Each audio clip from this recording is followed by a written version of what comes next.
తలుచుకున్నా మన మున్సిపల్ ఎన్నికల్లో మన ఎల్బీ నగర్లో 11 డివిజన్లు ఉంటే 11కు 11 డివిజన్లు బీజేపీ వాళ్ళని గెలిపించారు. ఆ కార్పొరేటర్లు ఎవరైనా మీ సమస్యల్ని పరిష్కరించడానికి వచ్చిండ్రా? ఇవాళ నిలబడ్డ ఈటెల రాజేందర్ ఎన్నడైనా మన దగ్గరకు వచ్చి మీరు ఎట్లున్నారు ఎల్బీ నగర్లో మీ సమస్యల గురించి ఏమైనా మాట్లాడాలని ఆయన అడిగిండా? 9 ఏళ్ళు మంత్రిగా ఉన్నాడు, 7 ఏడాది ఎమ్మెల్యేగా ఉన్నాడు. భారతీయ జనతా పార్టీ నాయకుడుగా నాకు అమిత్ షా నరేంద్ర మోడీ తెలుసు అంటాడు. నీకెవరైనా తెలిసి ఉండొచ్చు రాజేందర్ గారు, మా ఎల్బీ నగర్కు ఏం చేసినావు, ఏం తీసుకొచ్చినావు, ఏం నిధులు ఇప్పించినావు అని నేను ఈరోజు అడుగుతున్నా. ఆయనలో 2021లో వరదలు వచ్చినప్పుడు మన ప్రాంతం ముఖ్యంగా మూసీ పరివాహక ప్రాంతం మొత్తం మూసీలో మునిగిపోయింది. ఆ రోజు బీజేపీ అధ్యక్షుడు అన్నాడు, బండి పోతే బండి ఇప్పిస్తా, గుండు పోతే గుండు ఇప్పిస్తా, లారీ పోతే లారీ ఇప్పిస్తా అన్నాడు. మునిగినోళ్లకు ఫ్రిడ్జ్లో మంచాలో టీవీలు పోతే, సైకిల్లో ఏమైనా కొట్టుకపోతే కనీసం అవి కూడా ఇప్పియలే. ఆయన చెప్పిండు బండికి బండి గుండుకు గుండు అని. బండి రాలే, గుండు రాలే, మళ్ళీ అరగుండు వచ్చి ఇప్పుడు మనల్ని ఓట్లు అడుగుతున్నాడు. మిత్రులారా, కిషన్ రెడ్డి గారు కేంద్ర మంత్రిగా ఉన్నాడు, కానీ మనకు నయా పైసా తీసుకురాలి. కాబట్టి ఇవాళ ఓట్లు వేపించుకుంటే మోడీ మళ్ళీ గుజరాత్కే నిధులు తీసుకుపోతాడు. తిరిగి మోడీ అధికారంలోకి వస్తే మన ప్రాంతానికి పదవులు ఇవ్వడు, మన ప్రాంతానికి పరిశ్రమలు ఇవ్వడు, మన ప్రాంతానికి పెట్టుబడులను రానివ్వడు. తెలంగాణను నిండా ముంచే వ్యక్తిగా నరేంద్ర మోడీ గారు తయారవుతారు.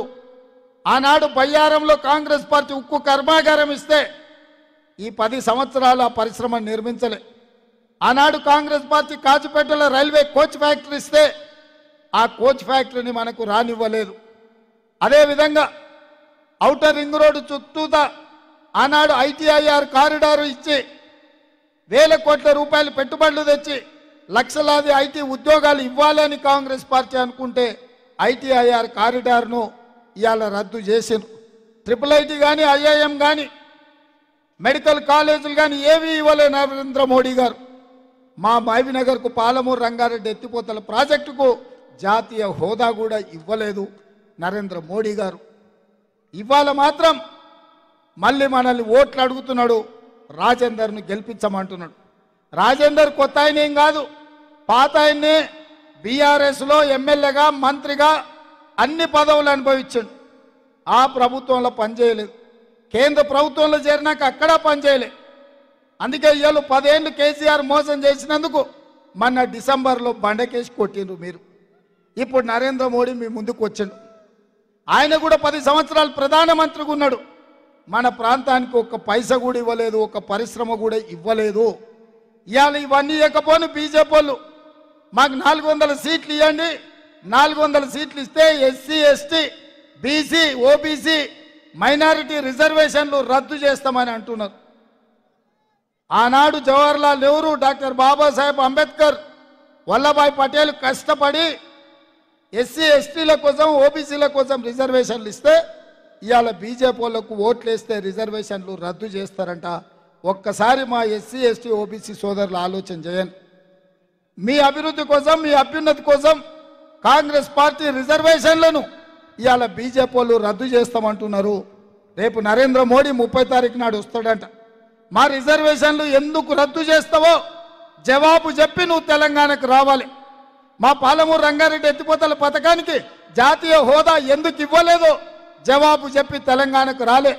మా బయ్యారం ఉక్కు కర్మాగారం మాకెందుకు ఇవ్వలేదో జవాబు చెప్పి తెలంగాణకు రావాలి.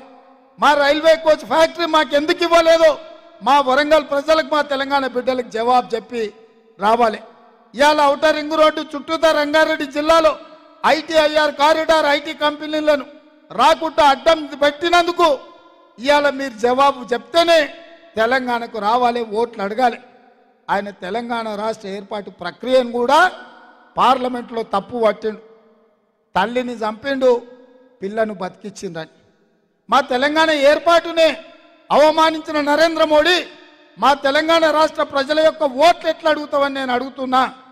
అందుకే ఇవాళ ఈ తెలంగాణ రాష్ట్రం నుంచి బీజేపీని బహిష్కరించాల్సిన అవసరం వచ్చింది.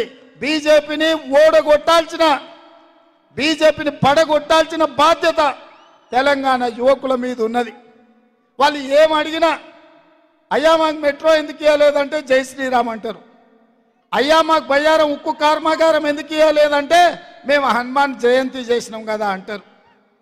అయ్యా బీజేపీ ఉట్టకముందు, నరేంద్ర మోడీ ప్రధానమంత్రి కాకముందు మా తండ్రులు తాతలు, వాళ్ళ తండ్రులు తాతలు ముత్తాతలు శ్రీరామనవమి చేసినాము, హనుమాన్ జయంతి చేసినాము, బోనాల పండుగ చేసినాము, బతుకమ్మ పండుగ చేసినాము, మైసమ్మకు ఎల్లమ్మకు పోషమ్మకు కోడి కోసినాం, కళ్ళు కోసినాం. మాకా మీరు వచ్చి చెప్పేది? ఇవాళ బీజేపీ వాళ్ళు వాళ్ళ దైవభక్తి అంతా రోడ్ల మీదనే చూపిస్తున్నారు. మనం అప్పుడప్పుడు బస్ స్టాండ్లో పోటీ లేకపోతే ట్రాఫిక్ సిగ్నల్ కాడ చూస్తాం, ఒక పెద్ద స్తంభాలంలో దేవుడు బొమ్మ పెట్టి కొంతమంది అడుక్కుంటుంటారు. అయ్యా ఈ దేవుని చూసి అయ్యప్ప స్వామిని చూసి మాకేమని ఇయ్యని. అట్లా బీజేపీ వాళ్ళు కూడా శ్రీరాముని చూసి మా కోట్లేయండి అని అడుక్కునే పరిస్థితి ఈరోజు వచ్చింది. అందుకే నేను బీజేపీ సోదరులకు నేను చెప్పదలుచుకున్నా, దేవుడు గుడిలో ఉండాలి, భక్తి గుండెల్లో ఉండాలి తప్ప దేవుడు గుడిలో ఉండాలి, భక్తి గుండెల్లో ఉండాలి. బస్ స్టాండ్లో పోడతా దేవుడు బొమ్మ పెట్టి బిచ్చం అత్తు అడుక్కున్నట్టు దేవుడి పేరు మీద ఓట్లు అడుక్కోవడం మీకు తగదు. మీరు ప్రజలకు ఏం చేసిండ్రో చెప్పుకుంటేనే ఓట్లు అడగాలి. ఇక నిన్న మన ఒక ఆయన బయలుదేరిండు బస్ వేసుకొని, కారు ఖరాబ్ అయిందంట.